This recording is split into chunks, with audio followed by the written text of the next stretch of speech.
you would find yourself up and down from OVW and training for weightlifting again. Were you at odds with the company over the move to OVW, or what was going on then, Mark? No, I got injured, and while I was injured, my mom died, Okay. and I started back training again because I was in and out of the hospital with her every day. Because the gym was like 1 mile from St. Elizabeth Hospital. She had cancer, so I was going and staying with her, and dealing with all of the family stuff that was going on to help her. And then I would, Vince said, "Look, you stay home until your mom is right." And unfortunately, she never got right, and I gained like 40 pounds.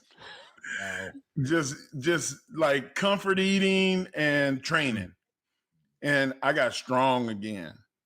And when you're emotional, people could say little bitty things that seem like, oh, it's big, exacerbated.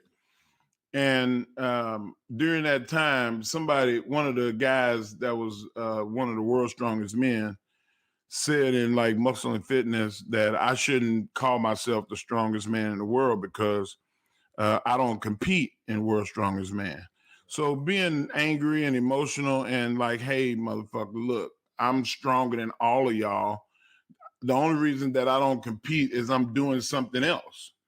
And I just got angry and I asked Vince, I was like, I know this is probably a bad time to ask you this, but these dudes are talking shit on my name and I want to compete against them. And he said, "Mark, you don't have to prove nothing." I said, "It's not about proving it to myself. I know who I am."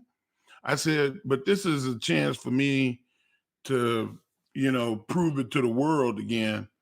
And he said, "Well, I'll let you do what you want to do." He said, "But if you lose," he said, "we don't have a place for the second strongest man." Jeez. And basically told me that if I lost, I was done. So like, I knew that I was going to win though. Like, I was meant to lift. I ended up wrestling and I made the fucking most out of it. But like, I ain't had no equals in lifting. I went out of lifting when I was 26, before my prime. Yeah, well before I ain't get the 32, 35. You know what the numbers would have looked like if I would have just power lifted, or if I'd have just did Olympic lifting? I would have got the numbers in up. your mid-30s, Mark, it would have been In my way 30s, 26. Yeah. man, 26, man, that you still a baby. Yeah. So anywhere it go, I competed, I won, I became the world's strongest man again, and then I came back, and that was what I needed for wrestling. Now I'm bending steel poles and bending frying pans and picking up cars and keeping them from taking off and holding cars back with my legs. I'm doing all this crazy stuff. I picked the side of a car up in the arena. There's no like drive the car out there and I'm gonna pick it up. Right. And the crowd was just like, holy shit, like they didn't need hydraulics and wires, and people got to see real incredible strength feats that even the best strongmen in the world couldn't do. And they selling out arenas just like that one, doing strongman stuff, and I was doing that in wrestling. So I paid my dues. It took me by then, like Kurt said, the light was on. Yeah. Like I was in full drive then. Yeah. So now not only could I work and tell a story and be safe with everybody. Ain't nobody say, "Hey, Mark Henry hurt me." I call bullshit. Pull the match up. Let me see it. Pull it up. I was never dangerous. Now, in the first 3 years, you could have got your wig split.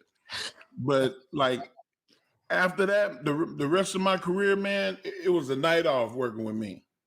It was easy working with you, Mark. Like I had troubles with suplexes before I met Kurt because like just taking whenever my feet went over my head, like it just always bothered me. I told you when I first started wrestling, when I was wrestling in Canada with Stu in 98, 99, it was hard for me to roll backwards up to my feet. It like all of that kind of stuff was, I just had problems with it. And once I got over that fear of it, and man, Kurt, I'm telling you, I don't know if I ever told you this, but thanks, man, because when you started teaching me how to do the angle slam and a couple of the other suplexes, like that was what got me out of the fear of it. Because I dislocated my shoulder taking a German from Nick Dinsmore in Louisville, because when he grabbed me too high. You used to grab people real low around the waist. Yeah. So when they went over, they back and shoulders hit, not your arm. Space. Yeah, you had space for back and shoulders. Yeah. And Nick I think was afraid of me landing on him. Okay. And you just knew how to do it. And it wasn't Nick's fault, because I can't imagine grabbing a dude 400 pounds and thinking, okay, I'm gonna go backwards and he's gonna be right on top. I wouldn't want to do that shit either. Yeah. But that was his finish. Yeah. Was a German suplex. And we had to do it. And rather than, it didn't hurt him, but it hurt me. And that's just part of wrestling. It's a crapshoot. Every night you take a chance on your life.